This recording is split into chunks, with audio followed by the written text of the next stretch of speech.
नमस्कार दोस्तों, मैं आशीष कुमार एक बार फिर से आप सबके सामने आया हूं। आज हम जिस टॉपिक पे चर्चा करने जा रहे हैं बहुत ही इंपॉर्टेंट टॉपिक होने वाला है। वो है कॉलेज में एडमिशन्स, हायर एजुकेशन के लिए खासकर।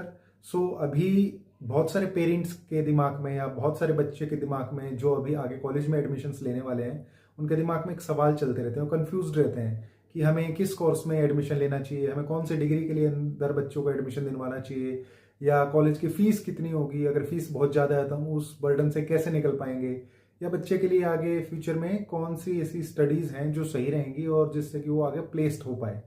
आज इन्हीं सारे टॉपिक्स के ऊपर हम लोग चर्चा करने वाले हैं, डिस्कशन करने वाले हैं। और आगे इस वीडियो में आप बने रहिए, हम एक एक करके इन सारे टॉपिक्स के ऊपर डिस्कस करेंगे जो कि शायद आपको हेल्प कर पाएंगे ये डिसाइड करने में कि कौन सा पाथ आपके बच्चे के लिए या आपके लिए बेटर होगा चूज करने के लिए। और अगर आप इस चैनल पर पहली बार आए हैं तो मेरे चैनल को सब्सक्राइब कर दें, और अगर वीडियो अंत तक देखने के बाद आपको अच्छी लगे तो आप इसको लाइक भी कर सकते हैं और अपने दोस्तों के साथ साझा भी कर सकते हैं, जिससे कि उनको भी इन सारे टॉपिक्स के बारे में अवेयरनेस मिल पाए और मैं भी शायद डिसीजन लेने में ये वीडियो उनकी किसी प्रकार से हेल्प कर पाए। तो चलिए स्टार्ट करते हैं। तो देखिए, सबसे पहला और जो सबसे इंपॉर्टेंट फैक्टर है किसी भी बच्चे की हायर एजुकेशन के लिए, वो है उसका इंटरेस्ट। अगर बच्चे का इंटरेस्ट लेट से इंजीनियरिंग की तरफ है और आप उसको इंजीनियरिंग में सपोर्ट नहीं कर पा रहे हो XYZ रीजंस की वजह से, हो सकता है फाइनेंशियल इश्यूज हो सकता है आपको लग रहा हो कि बच्चे को टॉप नॉच कॉलेज में एडमिशन नहीं मिल पा रहा है और फिर वो इंजीनियरिंग के पीछे जा रहा है, तो मे बी आप चाहते नहीं हैं कि वो इंजीनियरिंग करे। तो ऐसा बिल्कुल भी नहीं है। कॉलेजेस में भी वेरी करते हैं, लेकिन करिकुलम आज की डेट में इंडिया में तकरीबन सब कॉलेजों में सेम है, चाहे वो गवर्नमेंट कॉलेज हो चाहे प्राइवेट कॉलेज हो। ओके। एंड इंटरेस्ट की बात जब हम कर रहे हैं तो वो इसलिए इंपॉर्टेंट है क्योंकि आप मान के चलिए कि अगर आपने बच्चे को उसकी रुचि के अनुसार एडमिशन नहीं दिलवाया तो आप उसके ऊपर पैसा भी लगा देंगे, आप उसके ऊपर पूरी पूरी इन्वेस्टमेंट भी अपनी लगाएंगे सोच के कि बच्चा सक्सेसफुल हो जाए, लेकिन वो उसमें ध्यान लगा के, मन लगा के, इंटरेस्ट लगा के पढ़ाई नहीं करेगा तो वो सारा का सारा पैसा और सारी की सारी मेहनत जो है और उसके 2-3 साल 4 साल का जितने का भी वो कोर्स है वो पूरा का पूरा टाइम वेस्ट होगा। तो इसलिए मैं सजेस्ट करता हूँ सबसे पहले एडमिशन्स के टाइम पे अपने आप को या अपने बच्चे को ये संतुष्ट करवाओ कि आपका इंटरेस्ट किस चीज में है। जिस चीज में उसका इंटरेस्ट है कोशिश करके ऐसे ही किसी कोर्स के अंदर उसका एडमिशन आप दिलवाने की कोशिश करना।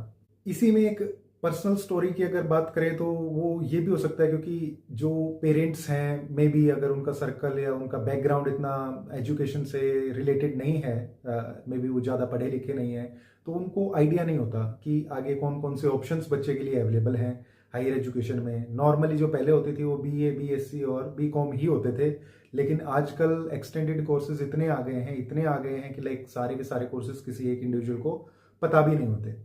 सबसे पहले रिसर्च जरूरी है इंटरेस्ट के बेस के ऊपर कि अगर आपके बच्चे को मान लीजिए आर्ट्स के अंदर इंटरेस्ट है या हिस्ट्री के अंदर इंटरेस्ट है या जियोग्राफी के अंदर इंटरेस्ट है, तो आइडेंटिफाई करो कि कौन कौन से कोर्सेज उन फील्ड्स के अंदर हैं जिनको बच्चा परस्यू कर सकता है, रेदर देन कि जस्ट उसको एक नॉर्मल BA के अंदर एडमिशन दिलवा दिया हिस्ट्री मेजर के साथ में या ज्योग्राफी मेजर के साथ में। ऐसे नहीं होता।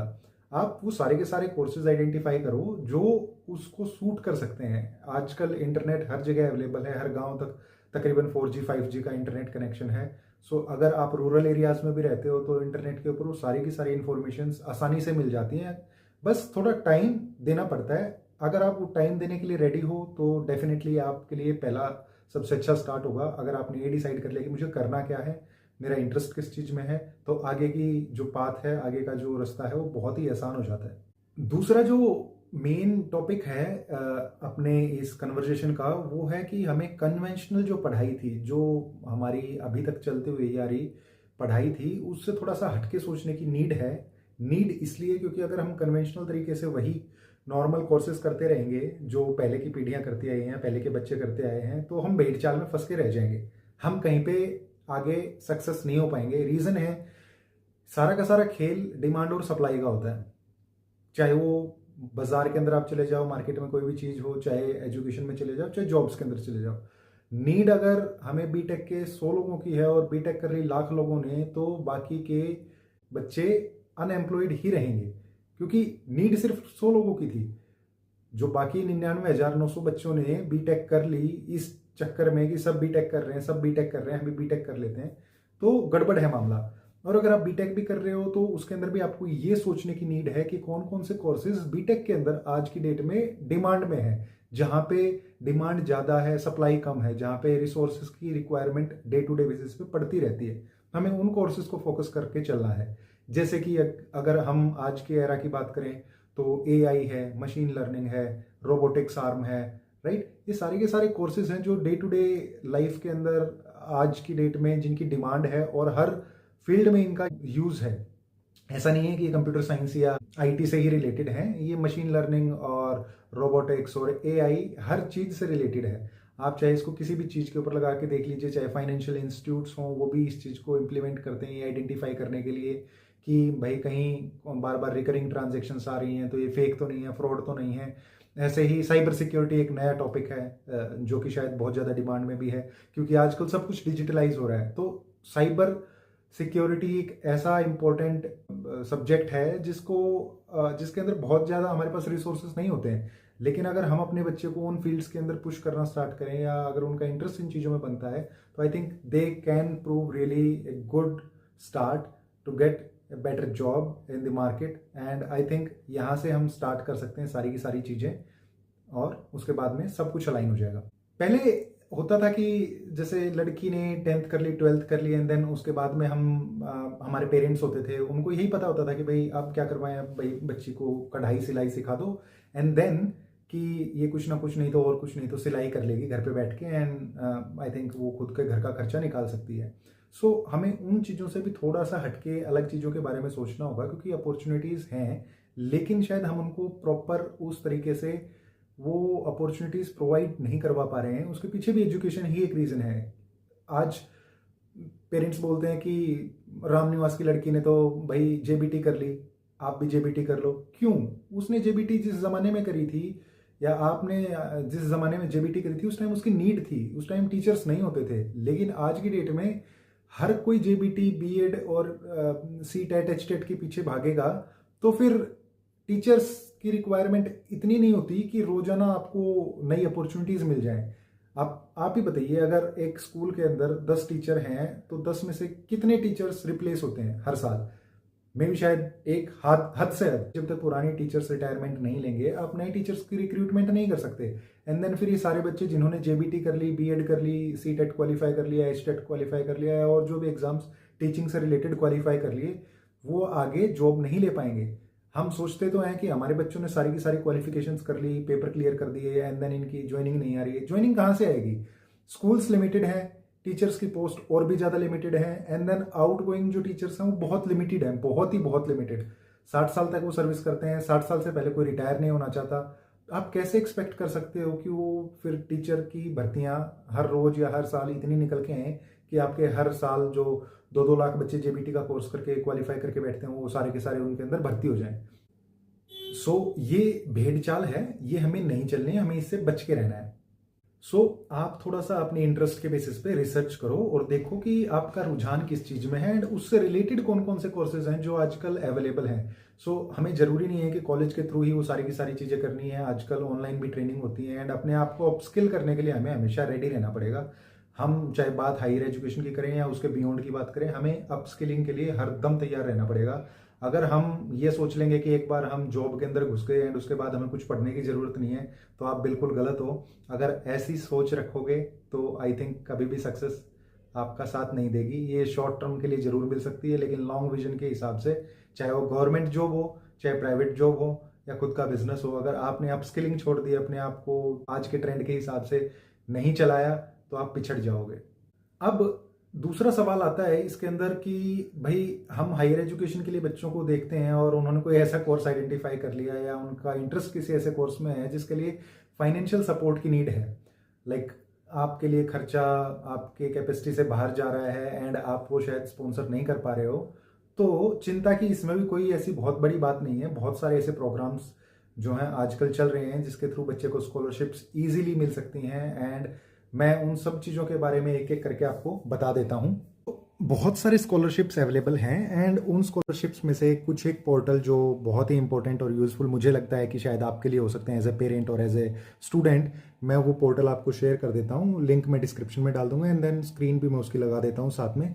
तो ये एनएसपी का पोर्टल है जो कि नेशनल स्कॉलरशिप पोर्टल है एंड यहाँ पे आपको आके सबसे पहले 1 टाइम रजिस्ट्रेशन करना पड़ेगा। वन टाइम जैसे ही आप रजिस्ट्रेशन करेंगे अपने आधार के साथ में, उसके बाद में पोर्टल आपके लिए ओपन हो जाएगा एंड उसके बाद में आपको अप्लाई कर सकते हैं जिस भी स्कॉलरशिप के लिए आप इंटरेस्टेड हैं वो। And zone zone C scholarship available है वो स्क्रीन के ऊपर आप देख सकते हैं। हर एक डिपार्टमेंट की जो भी स्पॉन्सरशिप और स्कॉलरशिप्स अवेलेबल हैं वो यहाँ पे लिस्टेड हैं। आप इन सबको देख सकते हैं एंड अप्लाई कर सकते हैं। Now again as a parent आपके दिमाग में एक सवाल और चलेगा, और इवन अगर आप स्टूडेंट हैं तो भी आपके दिमाग में एक सवाल चलेगा कि अगर हम इस स्कॉलरशिप के थ्रू कोई भी बेनिफिट नहीं ले पाए तो क्या हमारी एजुकेशन में कोई दिक्कतें आएंगी, क्योंकि फाइनेंशियली हमारे पेरेंट्स या हमारी फैमिली इतना बर्डन नहीं ले सकती। हम 2 बच्चे हैं, 3 बच्चे हैं, सारे के सारे एक साथ हायर एजुकेशन में आ गए हैं, तो डेफिनेटली ये कोई एंड नहीं है कि अगर आपको ये स्कॉलरशिप नहीं मिली तो रास्ता बंद हो गया, ऐसा नहीं है। स्क्रीन के ऊपर मैं फिर से दिखा देता हूँ। इसके अलावा हमारे पास बैंक से लोन लेने के लिए आरबीआई हमें प्रोत्साहन देता है कि हम किसी भी बैंक से, किसी भी प्राइवेट सरकारी बैंक से जाके और हायर एजुकेशन के लिए लोन ले सकते हैं। उसके लिए बस 2 चीज़ें ज़रूरी हैं, वो ये कि पहली बात तो आपका कॉलेज किसी ना किसी अच्छे यूनिवर्सिटी के साथ अटैच्ड होना चाहिए एंड वो AICTE से अप्रूव्ड कॉलेज होना चाहिए या UGC के पोर्टल के ऊपर लिस्टेड होना चाहिए। इसके लिए भी मैं आपको एक डैशबोर्ड है वो रिफ्लेक्ट कर देता हूँ, उसका भी लिंक मैं आपको डिस्क्रिप्शन में दे दूंगा। बहुत ही अच्छा डैशबोर्ड है जिसके अंदर आपको अच्छे अच्छे कॉलेजेस भी आइडेंटिफाई करने में मदद मिलेगी कि कौन सा कॉलेज आपको पहले प्रेफर करना चाहिए, कौन सा कॉलेज आपको बाद में प्रेफर करना चाहिए। एंड क्योंकि सबसे इंपॉर्टेंट ये है कि कॉलेज जब आप यूनिवर्सिटी आप सेलेक्ट करेंगे तो ये जरूरी है जानना कि कहीं ये कॉलेज फर्जी तो नहीं है, क्योंकि बहुत सारे केसेस के अंदर हमने देखा है कि ऐसा भी होता है कि बच्चे एडमिशन ले लेते हैं, बाद में उन्हें पता चलता है कि ये कॉलेज तो UGC से एफिलिएटेड ही नहीं था या ये यूनिवर्सिटी तो UGC से एफिलिएटेड नहीं थी। इवन कॉलेज हैं फीस ले लेते हैं 3 साल 4 साल के बाद में जब बच्चों को डिग्री मिलती है तो पता चलता है कि ये कॉलेज तो रिकॉग्नाइज्ड ही नहीं है। सो इस पोर्टल के ऊपर आपको डेफिनेटली जाना है और ये चेक करना है कि क्या आपका कॉलेज जिसमें आप एडमिशन लेने का प्लान कर रहे हो वो यहाँ पे लिस्टेड है कि नहीं है। सो अगर आपका कॉलेज और यूनिवर्सिटी इस पोर्टल के ऊपर लिस्टेड है सो आप सेफ हैं। एंड अगर आपको फाइनेंशियली दिक्कत आ रही है, आपको फाइनेंशियल एड की ज़रूरत है और स्कॉलरशिप भी नहीं मिल पाई है, तो ऐसे केस के अंदर आप किसी भी प्राइवेट या गवर्नमेंट बैंक से जाके लोन के लिए भी अप्लाई कर सकते हैं। सो RBI के अकॉर्डिंग आप अगर 4 लाख तक का लोन लेते हो, जो कि आई थिंक सफिशिएंट है हायर एजुकेशन के लिए ठीक ठाक कॉलेज के हिसाब से, सो अगर आप उसमें एडमिशन लेते हो तो 4 लाख रुपए तक का आपको लोन कोई भी प्राइवेट और सरकारी बैंक आसानी से दे देगा, जिसके लिए आपको कोई एडिशनल सिक्योरिटी की या कोलेटरल की जरूरत नहीं है। मैं लिंक डिस्क्रिप्शन में लगा देता हूं जहां पे RBI ने मेंशन किया हुआ है क्लियरली। एंड अगर कोई बैंक आपको देने से मना करता है तो आप उनको ये RBI का गाइडलाइन है और ये दिखा सकते हैं ताकि आपको उसमें दिक्कत ना आए। नाउ फाइनेंशियली तो हमने बात कर ली कि या तो आप स्कॉलरशिप के लिए अप्लाई कर सकते हो या फिर आप बैंक से लोन ले सकते हो जिसमें इतनी दिक्कतें नहीं आएंगी। लेकिन उसके अलावा भी कुछ चीज़ें हैं जो कि हमें शायद पता करनी चाहिए किसी भी कॉलेज में एडमिशन से पहले। नंबर 1 कि हमें ये देखना है कि हमारा कॉलेज इस पोर्टल के ऊपर जो मैं अभी रिफ्लेक्ट कर रहा हूँ इसके ऊपर अवेलेबल है कि नहीं है, रजिस्टर्ड है कि नहीं है। अगर है तो यू आर गुड। देन उसके बाद में आप अपने आसपास में, अपने पड़ोस में, अपने रिश्तेदारियों में, अपने दोस्तों में ये पता करिए कि क्या कोई बच्चा या कोई रिसेंटली उस कॉलेज से ग्रेजुएट हुआ है क्या, या पोस्ट ग्रेजुएट हुआ है क्या, किसी ने वहां से अपनी एजुकेशन कंप्लीट करी है क्या। क्यों? क्योंकि ये आपको हेल्प करेगा ये जानने में कि क्या जो चीज़ें वो शायद टीवी एडवर्टाइजमेंट्स में या न्यूज़पेपर एडवर्टाइजमेंट में या करियर काउंसलिंग के टाइम पे बताते हैं, क्या वो ग्राउंड के ऊपर भी इम्प्लीमेंटेड है कि नहीं।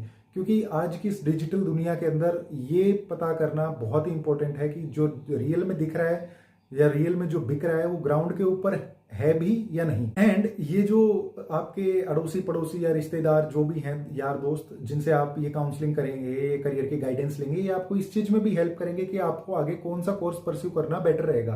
क्योंकि वो ऑलरेडी वहां से ग्रेजुएट हो चुके होंगे या उन्होंने अपनी एजुकेशन कंप्लीट कर ली होगी, तो चांसेस हैं कि वो कहीं ना कहीं जॉब भी कर रहे होंगे। एंड वो आपको ये गाइड कर सकते हैं कि कौन कौन से कॉलेज या कौन कौन से यूनिवर्सिटीज कौन कौन से कोर्सेज ऑफर कर रही हैं जो आपको सूट कर सकते हैं आपके इंटरेस्ट के अकॉर्डिंग, एंड आपको वो लेने चाहिए कि नहीं लेने चाहिए।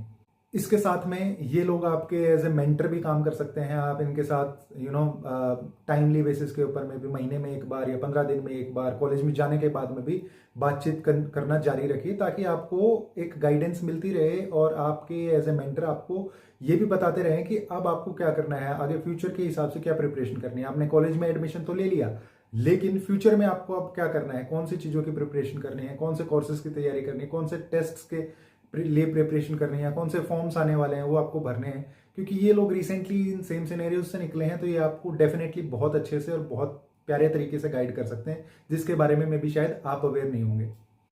और इसके साथ में ये आपकी एक सोशल नेटवर्किंग बनाने में भी हेल्प करता है। आपके दोस्त एक डेफिनेटली एक अलग रह जाते हैं, लेकिन जब आप बात प्रोफेशनली अपने करियर की करते हैं तो ये लोग क्योंकि ऑलरेडी सेटल्ड हो चुके होंगे जब तक आप ग्रेजुएट होगे, तो अगर आप इन लोगों से लिंक्स रखोगे, इन लोगों से अच्छी ट्यूनिंग, अच्छी बॉन्डिंग रखोगे, तो ये डेफिनेटली आपको एक अच्छा प्लेटफॉर्म प्रोवाइड करेंगे और आपको हेल्प भी करेंगे आगे जॉब सिक्योर करने में। तो अगर आप ये सारी की सारी चीज़ें अपने ध्यान में रखते हो तो आई थिंक हमारे पास वो सारी की सारी चीज़ें हैं कि हमने कैसे कॉलेज लेना है, कैसे डिग्री आइडेंटिफाई करनी है, अगर फाइनेंशियल प्रॉब्लम्स आ रहे हैं तो हमें उस चीज़ को कैसे ओवरकम करना है, एंड अगर आपके पास मेंटर्स हैं, आपके पास रिलेटिव्स हैं जिन्होंने रिसेंटली इस टाइप की कोई डिग्री करी है, इस टाइप की स्कूलिंग या इस टाइप की एजुकेशन से पास किया है, तो उन लोगों से कॉन्टेक्ट में रहिए, उनसे सोशल बॉन्डिंग बना के रखिए, क्योंकि वो कहते हैं ना कि अगर आप किसी अच्छे व्यक्ति से रिलेशंस बना के रखते हो तो वो आपको हमेशा अच्छा बनाने में ही मदद करेगा। एंड यही है, wishing you all the best आपके करियर के लिए, आपकी हायर एजुकेशन के लिए मेरी तरफ से आपको बहुत बहुत शुभकामनाएं। मैं उम्मीद करूंगा कि आप उज्जवल भारत के लिए एक उज्जवल भारतीय बनेंगे और हमारे देश को और भी आगे ले जाने में मदद करेंगे। तब तक के लिए धन्यवाद, जय हिंद। और अगर आपने मेरा चैनल अभी तक सब्सक्राइब नहीं किया है और आपको मेरा कंटेंट अच्छा लगा, आप चाहते हैं मैं इसी प्रकार का कंटेंट और भी आगे बनाऊं, तो कमेंट करें, लाइक करें, और अगर आपने अभी तक सब्सक्राइब नहीं किया तो प्लीज़ चैनल को सब्सक्राइब भी कर दें और अपने दोस्तों के साथ शेयर करें, ताकि हमें ऐसा ही कंटेंट आगे बनाने में भी मदद मिले। Thank you.